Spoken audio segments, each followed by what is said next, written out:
ఈరోజు. అయినా కానీ దేవుడి కృపను బట్టి మమ్మల్ని ఎంతగానో సంఘంలో నడిపిస్తున్నారు. అలాగే నా ఆత్మీయ జీవితం ఇంకా నేను ప్రార్థన ఎక్కువగా ఇంకా ఎదగాలని ఆశపడుతున్నాను. కొన్ని దినాలు మరి వెనకం చేసినప్పటికీ దేవుని సంఘం మాట్లాడుతుంటే మళ్ళీ గుడికలిపి దేవుని సంఘం నేను నడిపిస్తున్నాను. కానీ ఈ నూతన సంవత్సరంలో దేవునికి మహిమకరంగా నేను ఉండాలని ఆశపడుతున్నాను. దాని గురించి నేను కొన్ని ప్రార్థన చేసుకుంటాను. ఎందుకంటే దేవుని రాకట్లో మనం ఉన్నాం.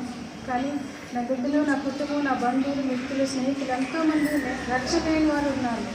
నామకార్థంగా ఉండేవారు కొంతమంది ఉన్నారు, రక్షణ లేకుండా కొంతమంది ఉన్నారు. కనుక వారందరి కోసం నేను ప్రార్థన చేస్తున్నాను.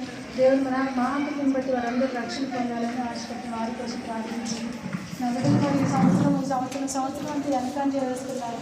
కానీ వారు ఈ సంవత్సరమైన రక్షణ పొందడానికి వారికి దేవుడు దర్శించినట్లుగా వారి కోసం నేను ప్రార్థించి నా కుటుంబం అంతా దేవుని సంఖ్యలో ఎదిగి ఫలించినట్లుగా దేవునికి ఇష్టలుగా మేము బ్రతకాలని నేను అయితే కోరుకుంటున్నాను. నా ఆశ దేవుడు నెరవేరుస్తాడని మరి ప్రార్థన ఇంకా దేవుడు చేసిన ప్రతి మేలుని బట్టి, ఆరోగ్యాన్ని బట్టి, ఆశని బట్టి, కుటుంబంలో ఇచ్చిన సమృద్ధిని బట్టి, ఇంకా ఆర్థిక పరిస్థితుల్లో దేవుడు అన్ని విధాలుగా తొలగిస్తుంటూ వస్తున్నాడు. అయితే నేను ఎన్నో కృతజ్ఞతలు చెల్లించుకుంటున్నాను. నేను ఎక్కడ ఉందో, ఎక్కడ ఏ స్థితిలో ఉన్నానో నా స్థితిగతులన్నీ దేవుడు మహాకృపను రైతులు అన్నింటినీ వినిపించుకుంటూ నడిపించుకుంటూ వస్తున్నారు.